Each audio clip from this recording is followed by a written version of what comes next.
চূড়ান্তভাবে আন্দোলন চূড়ান্ত রূপে লাভ করেছিল, সেদিন বলেছিল, বাবা মা আজকে আমি কি ব্যতিক্রমী পোশাক পরে যাচ্ছি, তোমরা বাসার ছাদে উঠবা এবং যতদূর দৃষ্টি যায় ওরা আমার দিকে তাকিয়ে থাকবা।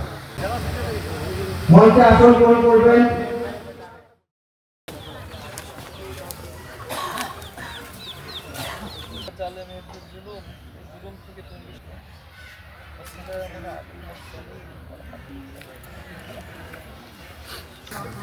গাড়িতে রেস্ট করতে হবে, দোয়া করি না আমাদের জন্য। আমাদেরকে আলাদা হিসেবে গ্রহণ করার কোনো যুক্তি করে। আসসালামু আলাইকুম।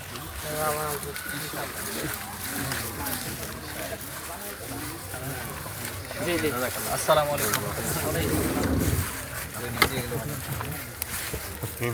ভাই